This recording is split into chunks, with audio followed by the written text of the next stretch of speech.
नसू एक औरत नुमा आदमी था, बारीक आवाज़, बगैर दाढ़ी और नाजुक नामर्द। वो अपनी ज़ाहरी शक्ल सूरत से फ़ायदा उठाते हुए ज़नाना हमाम में औरतों का मिसाज करता था और मैल उतारता था। कोई भी इसकी हकीकत को नहीं जानता था, सभी इसे औरत समझते थे। ये तरीका इसके लिए ज़रिया मुआश भी था और औरतों के जिस्म से लज्जत भी लेता था। कई बार ज़मीर के मुलामत करने पर इसने इस काम से तौबा भी कर ली, लेकिन हमेशा तौबा तोड़ता रहता। एक दिन बादशाह की बेटी हमाम गई। हमाम और मिसाज करने के बाद पता चला कि गिरा बार गौहर, हीरा या मोती खो गया है। बादशाह की बेटी ने हुक्म दिया कि सबकी तलाशी ली जाए। जब तलाशी ली गई, हीरा नहीं मिला। नसू रुसवाई के डर से एक जगह छुप गया। जब इसने देखा कि शहज़ादी की कनीज़ें इसे ढूंढ रही हैं, तो सच्चे दिल से खुदा को पुकारा और खुदा की बारगाह में दिल से तौबा की और वादा किया कि आइंदा कभी भी ये काम नहीं करूँगा। मेरी लाज रख ले मौला। दुआ मांग ही रहा था कि अचानक बाहर से आवाज़ सुनाई दी, नसू को छोड़ दो, हीरा मिल गया है। नसू ने नम आंखों से शहज़ादी से रुखसत लेकर घर आ गया। नसू ने कुदरत का करिश्मा देख लिया था और हमेशा हमेशा के लिए इस काम से तौबा कर ली थी। कई दिन हमाम ना जाने पर शहज़ादी ने नसू को बुलवा भेजा, हमाम आकर मेरा मिसाज करे। लेकिन नसू ने बहाना बनाया कि मेरे हाथ में दर्द है, मैं मिसाज नहीं कर सकता हूँ। नसू ने देखा कि इस शहर में इसके लिए रहना मुनासिब नहीं है। सभी औरतें इसे चाहती हैं और इसके हाथ से मिसाज लेना पसंद करती हैं। जितना भी गलत तरीक़ों से माल कमाया था, सब गरीबों में बांट दिया और शहर से निकलकर कई मील दूर पहाड़ी पर डेरा डालकर अल्लाह की इबादत में मशगूल हो गया। एक दिन इसकी नज़र एक भैंस पर पड़ी जो इसके करीब घास चर रही थी। इसने सोचा कि ये किसी चरवाहे से भागकर यहाँ आ गई है। जब तक इसका मालिक ना आ जाए, तब तक मैं इसकी देखभाल कर लेता हूँ। लिहाजा इसकी देखभाल करने में लग गया। कुछ दिन बाद एक तजारती काफ़िला रास्ता भूलकर इधर आ गया। सारे प्यास की शिद्दत से निढाल थे। उन्होंने नसू से पानी मांगा। नसू ने सबको भैंस का दूध पिलाया और सबको सैराब कर दिया।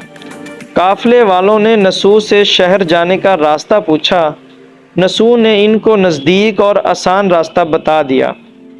नसू के इखलाक से मुतासिर होकर जाते वक्त ताजरों ने बहुत सारा माल बतौर तोहफ़ा दे दिया। नसू ने इन पैसों का वहाँ एक कुआं खुदवा दिया।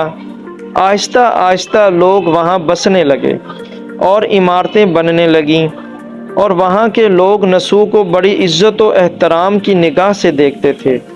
रफ्ता रफ्ता नसू के नेकी के चर्चे बादशाह तक जा पहुँचे।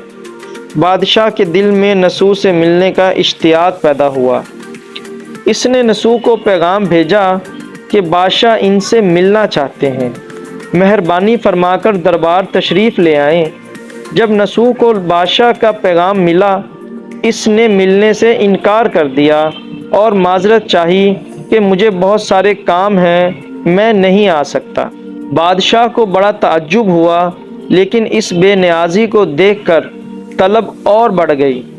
बादशाह ने कहा कि अगर नसू नहीं आ सकते तो हम खुद इसके पास जाएंगे।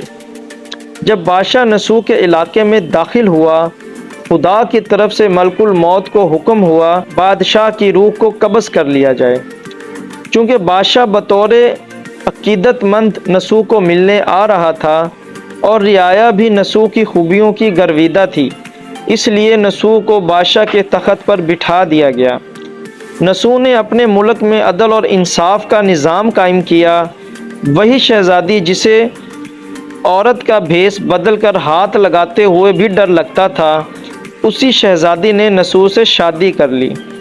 एक दिन नसू दरबार में बैठा लोगों की दाद रसी कर रहा था। एक शख्स वारिद हुआ और कहने लगा, कुछ साल पहले मेरी भैंस गुम हो गई थी, बहुत ढूंढा मगर नहीं मिली। برائے مہربانی میری مدد فرمائیے۔ تو نسو نے کہا کہ تمہاری بھینس میرے پاس ہے، آج جو کچھ بھی میرے پاس ہے وہ تمہاری بھینس کی وجہ سے ہے۔ نسو نے حکم دیا اس کے سارے مال اور دولت کا آدھا حصہ بھینس کے مالک کو دے دیا جائے۔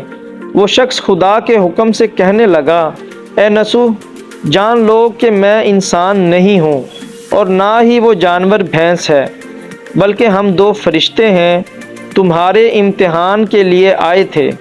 یہ سارا مال اور دولت تمہارے صدقے دل سے توبہ کرنے کا نتیجہ ہے۔